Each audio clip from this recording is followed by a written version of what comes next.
Trading മീഡിയയുടെ weekly അനാലിസിസിലേക്ക് എല്ലാവർക്കും സ്വാഗതം. ആദ്യം ഗ്ലോബൽ മാർക്കറ്റ് നോക്കാം. US മാർക്കറ്റ് വെള്ളിയാഴ്ച ക്ലോസ് ചെയ്തിരിക്കുന്നത് ഒരു ഫ്ലാറ്റ് ആയിട്ടാണ്. നസ്ഡാക്ക് മാത്രം ചെറിയൊരു പോസിറ്റീവ് അല്ല, ഏകദേശം 1.26% ഒരു ബുള്ളിഷ് ഉണ്ട്, 216 പോയിന്റ്. ഡൗ ജോൺസും S&Pയും ഫ്ലാറ്റാണ്. യൂറോപ്യൻ മാർക്കറ്റും ഫ്ലാറ്റാണ്. ഗിഫ്റ്റ് നിഫ്റ്റി ക്ലോസ് ചെയ്തിരിക്കുന്നത് 132 പോയിന്റ് പോസിറ്റീവായിട്ടാണ്. നമുക്ക് ഡേ ക്യാൻഡിലോട്ട് പോകാം. വെള്ളിയാഴ്ചത്തെ എൻ്റെ പ്രീ മാർക്കറ്റിൽ ഞാൻ വ്യക്തമായിട്ട് പറഞ്ഞൊരു കാര്യമുണ്ടായിരുന്നു. വെള്ളിയാഴ്ച മാർക്കറ്റ് ക്ലോസ് ചെയ്യുന്നത് നല്ലൊരു ഗ്രീൻ ക്യാൻഡിലായിരിക്കും എന്ന് പറഞ്ഞിട്ടുണ്ടായിരുന്നു. അന്നത്തെ എൻ്റെ ഇൻട്രാഡേയുടെ വ്യൂ എന്ന് പറയുന്നത് അപ്പാടെ തെറ്റിയ ദിവസമാണ്. ടെക്നിക്കലി ഒരു പോസിറ്റീവ് മൊമെൻറ്റം പ്രതീക്ഷിച്ചതാണ്. പക്ഷേ അന്ന് ഉണ്ടായ ഒരു സെല്ലിംഗ് എന്ന് പറയുന്നതിന് എൻ്റെ അഭിപ്രായത്തിൽ ഒരു 2 കാരണങ്ങളാണ് ഞാൻ കാണുന്നത്. ഒന്ന്, ഒരു പാനിക് സെല്ലിംഗ്. ഇന്ത്യ പാകിസ്ഥാൻ വിഷയം രൂക്ഷമായിക്കൊണ്ടിരിക്കുന്ന ആ ഒരു സാഹചര്യത്തിൽ സ്വാഭാവികമായിട്ടും റീറ്റെയിലേഴ്സിൻ്റെ ഭാഗത്തു നിന്നുണ്ടാകുന്ന ഒരു പാനിക് സെല്ലിംഗ് അതായിരിക്കണം അന്ന് ഉണ്ടായത്. പിന്നെ മറ്റൊരു കാര്യം എന്ന് പറയുന്നത് ഏകദേശം ഏപ്രിൽ 7-ാം തീയതി മുതൽ ഈ ക്യാൻഡിൽ നോക്കിക്കഴിഞ്ഞാൽ അറിയാം, ഇവിടെ നിന്ന് തുടങ്ങിയ ഒരു ബുള്ളിഷ് റാലി ഏകദേശം 2000 പോയിന്റ് കയറി അല്ലേ മാർക്കറ്റ്.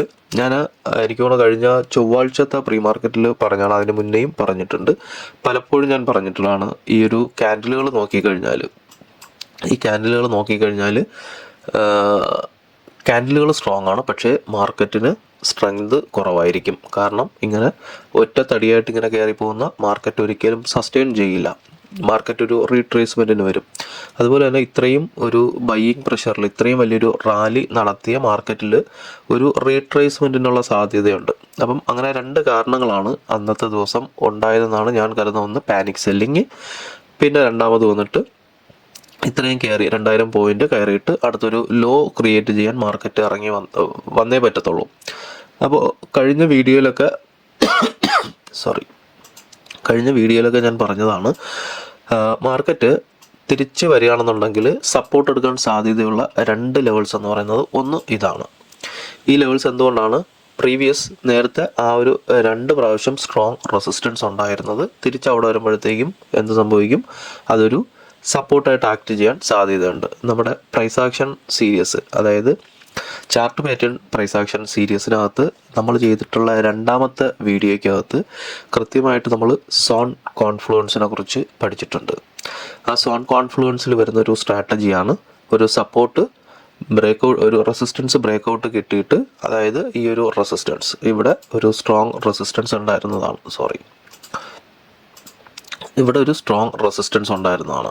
ഈ മാർക്കറ്റ് തിരിച്ചിവിടെ കയറുന്ന സമയത്ത് ഞാൻ പറഞ്ഞു ഇവിടെ റെസിസ്റ്റൻസ് ഉണ്ടാവില്ല. മുകളിൽ 24,100, 24,250 റെസിസ്റ്റൻസ് ഉണ്ടാവാൻ സാധ്യതയുള്ളത്. മാർക്കറ്റ് പുതിയൊരു ഹൈ ക്രിയേറ്റ് ചെയ്തു. അതായത് ഈ ഹൈക്ക് മുകളിലൊരു ഹൈ ക്രിയേറ്റ് ചെയ്തിട്ട് അടുത്ത് താഴെ വരുമ്പോൾ സോൺ കോൺഫ്ലുവൻസ് അനുസരിച്ച് ഇവിടെ ഒരു റെസിസ്റ്റൻസ്, ഇതിനെ നമ്മൾ റെസിസ്റ്റൻസ് തിരിച്ചു വരുന്ന സമയത്ത് സപ്പോർട്ടായിട്ട് ആക്ട് ചെയ്യാൻ സാധ്യതയുണ്ട് ഇല്ലേ? അന്ന് പൊട്ടി വീണ മാർക്കറ്റ് നമ്മൾ ഇതൊന്ന് 1 അവറിലോട്ട് പോകുകയാണെന്നുണ്ടെങ്കിൽ കൃത്യമായിട്ട് നോക്കുക. ഇവിടെ നിന്ന് തന്നെയാണ് ഈ ഒരു സോണിൽ നിന്നാണ് സപ്പോർട്ട് എടുത്ത് തിരിച്ച് മാർക്കറ്റ് കയറി ഒരു റിവേഴ്സിലോട്ട് പോയത്. ഓക്കെ, നമുക്ക് ഡേ ക്യാൻഡിലോട്ട് തന്നെ തിരിച്ചു പോകാം. അപ്പോൾ ഇനി ഇത് താഴോട്ട് വരികയാണെന്നുണ്ടെങ്കിൽ സംഭവിക്കാൻ പോകുന്നത്, ഒന്ന്, ഇപ്പോഴ് മാർക്കറ്റിൻ്റെ ഒരു അവസ്ഥ ബുള്ളിഷ് ആണെങ്കിലും ഒരു പാനിക് സെല്ലിങ്ങിനുള്ള ഒരു സിറ്റുവേഷൻ നിലനിൽക്കുന്നുണ്ട്. കാരണം ഇപ്പോഴും ഇന്ത്യയും പാകിസ്ഥാനും തമ്മിലുള്ള വിഷയങ്ങളിൽ സമാധാനപരമായിട്ടുള്ള ഒരു ചർച്ച ഇതുവരെയും നടക്കാത്ത ഒരു സാഹചര്യത്തിൽ 2 രാജ്യങ്ങളുടെ ഭാഗത്തു നിന്നും മാറി ഓരോ നടപടികളുമായിട്ട് മുന്നോട്ട് പോകുന്ന സാഹചര്യത്തിൽ ചിലപ്പോൾ ഒരു യുദ്ധമുണ്ടായാൽ അവിടെ ഒരു സെല്ലിംഗ് പ്രഷർ വരാനുള്ള സാധ്യത ഉള്ളത് കൊണ്ട് തന്നെ ഈ ഒരു ഏരിയ സപ്പോർട്ടായിട്ട് ആക്ട് ചെയ്യാനുള്ള സാധ്യതകൾ വളരെ കുറവാണ്.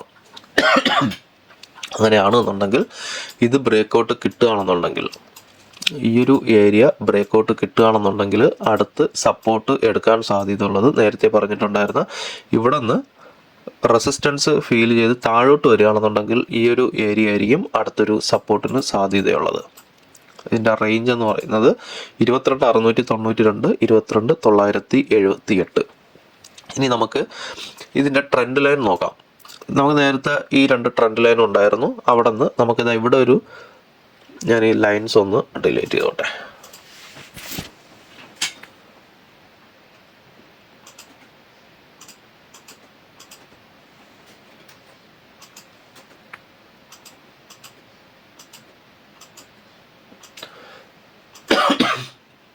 സോറി.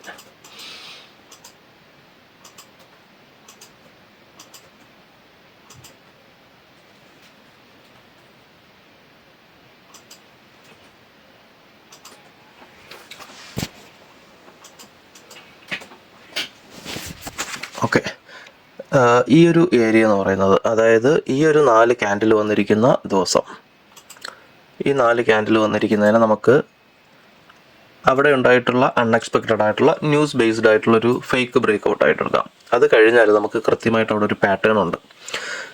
ഈ മുകളിലോട്ട് അപ് ട്രെൻഡിൽ പോകുന്ന മാർക്കറ്റിന് നമുക്ക് ട്രെൻഡ് ലൈൻ വരയ്ക്കാം. ഇവിടെ നിന്ന് സപ്പോർട്ട് എടുക്കുന്നുണ്ട്.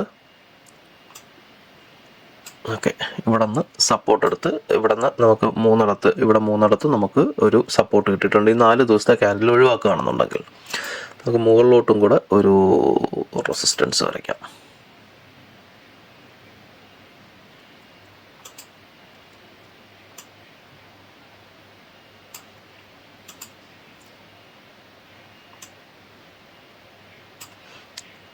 ഓക്കെ, അപ്പോൾ നമുക്കിവിടെ ഒരു പാറ്റേൺ വരുന്നുണ്ട്. മാർക്കറ്റ് ഇമ്മീഡിയറ്റ് താഴോട്ട് വരികയാണെന്നുണ്ടെങ്കിൽ ഇവിടെ നിന്ന് സപ്പോർട്ട് കിട്ടിയില്ല എന്നുണ്ടെങ്കിൽ ഇവിടെ നിന്ന് ഈ ഒരു ലൈൻ നോക്കുക. ഇവിടെ നിന്ന് ചിലപ്പോൾ സപ്പോർട്ട് എടുത്ത് തിരിച്ചു കയറാൻ സാധ്യതയുണ്ട്, ഈ ഒരു ട്രെൻഡ് ലൈൻ റെസ്പെക്റ്റ് ചെയ്യുകയാണെന്നുണ്ടെങ്കിൽ. അപ്പോൾ ഇമ്മീഡിയറ്റ് ഈ ഒരു ട്രെൻഡ് ലൈൻ നോക്കുക. ഈ സപ്പോർട്ട് താഴോട്ട് ബ്രേക്ക് ഔട്ട് കിട്ടുകയാണെന്നുണ്ടെങ്കിൽ ഇമ്മീഡിയറ്റ് അടുത്ത് നമുക്കൊരു റെസിസ്റ്റൻസ് സപ്പോർട്ട് കിട്ടാൻ പോകുന്നത് ഇവിടെ ആയിരിക്കും. ഇതും കൂടെ ബ്രേക്ക് ഔട്ട് കിട്ടുകയാണെങ്കിൽ മാത്രമേ താഴോട്ട് ഇവിടെ വന്നിട്ട് സപ്പോർട്ട് എടുക്കത്തുള്ളൂ. അപ്പം താഴോട്ട് നമുക്കുള്ള 2 സപ്പോർട്ട് എന്ന് പറയുന്നത് ഈ ഒരു ട്രെൻഡ് ലൈനും ഈ ഒരു സപ്പോർട്ട് ലെവലുമാണ്. ഈ ഒരു സപ്പോർട്ട് ലെവൽ വന്നത് എവിടെയെന്ന് വെച്ച് കഴിഞ്ഞാൽ ഇത് നമ്മൾ നേരത്തെ പഠിച്ചിട്ടുള്ള കോൺഫ്ലുവൻസ് ട്രേഡിംഗ് അനുസരിച്ച് വരച്ചിട്ടുള്ളതാണ്. ഈ ഒരു സപ്പോർട്ട് നമുക്ക് നേരത്തെ താഴോട്ട് ബ്രേക്ക് ഔട്ട് കിട്ടി, പിന്നെ വീണ്ടും മുകളിലോട്ട് ബ്രേക്ക് ഔട്ട് കിട്ടി, താഴോട്ട് വരുമ്പം ഇത് സപ്പോർട്ടായിട്ട് ആക്ട് ചെയ്യും. ഇനി മുകളിലോട്ട് പോവുകയാണെന്നുണ്ടെങ്കിൽ 24 ഞാൻ ഈ ലൈനും കൂടെ എടുത്ത് മാറ്റുകയാണ്. ഇനി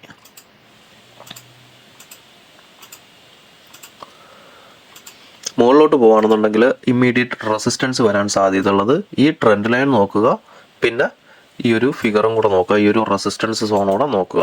24,545, 24,635 വരുന്നത്, അതായത് ഇത് രണ്ടും കൂടെ ഒരുമിച്ച് കൂട്ടിമുട്ടുമ്പോഴത്തേക്ക് നമുക്ക് അവിടെ ഒരു കോൺഫ്ലുവൻസ് ട്രേഡിംഗ് ഉണ്ടാവും. അതായത് മാർക്കറ്റ് തിരിച്ച് കയറുകയും ഈ ഒരു 2 കൺഫർമേഷൻ, ഈ ഒരു ട്രെൻഡ് ലൈനും ഈ ഒരു റെസിസ്റ്റൻസും കൂടെ ഒരുമിച്ച് നമുക്ക് മുട്ടുന്നിടത്ത് അവിടെ നിന്ന് ഒരു സെല്ലിംഗ് പ്രഷർ ഉണ്ടാകാൻ സാധ്യതയുണ്ട്.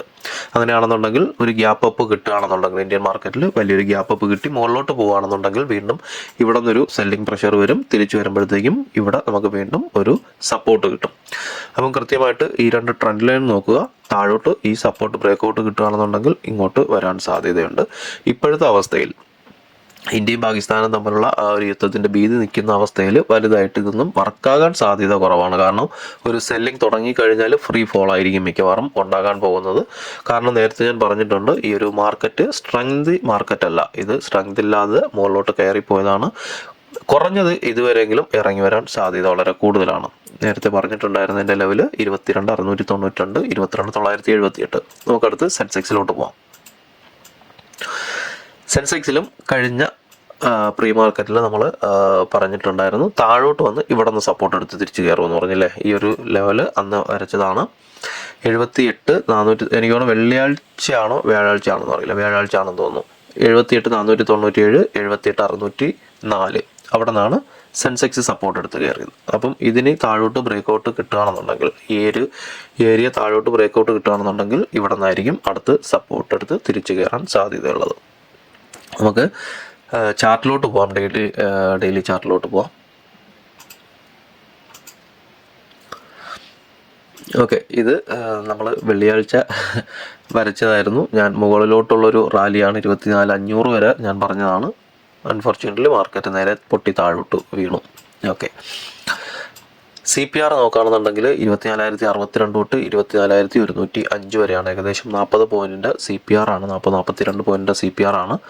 മാർക്കറ്റ് ഇതിനുള്ളിൽ ഒരു ഓപ്പണിംഗ് കിട്ടുകയാണെന്നുണ്ടെങ്കിൽ CPR റെസിസ്റ്റ് ചെയ്യാൻ സാധ്യതയുണ്ട്. CPR കൃത്യമായിട്ട് മുകളിലോട്ട് ഒരു ബ്രേക്കൗട്ട് കിട്ടിയാൽ മാത്രം മുകളിലോട്ട് എൻട്രി എടുക്കാം. മിക്കവാറും ഒരു ഫ്ലാറ്റ് ഓപ്പണിംഗ് ആയിരിക്കും ഇപ്പോഴത്തെ.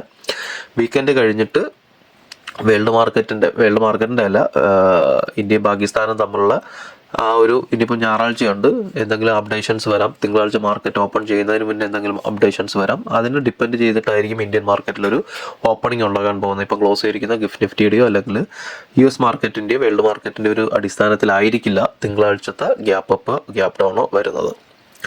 അപ്പം നമുക്കൊരു ഫ്ലാറ്റ് ഓപ്പണിംഗ്, ഇതിനുള്ളിൽ എവിടെയെങ്കിലും ഒരു ഫ്ലാറ്റ് ഓപ്പണിംഗ് വരികയാണെന്നുണ്ടെങ്കിൽ CPR മുകളിലോട്ട് ബ്രേക്കൗട്ട് കിട്ടിയാൽ മുകളിലോട്ട് നോക്കാം. താഴോട്ട് 23,918, 23,894 താഴോട്ട് ബ്രേക്കൗട്ട് കിട്ടിയാൽ താഴോട്ട് നോക്കാം.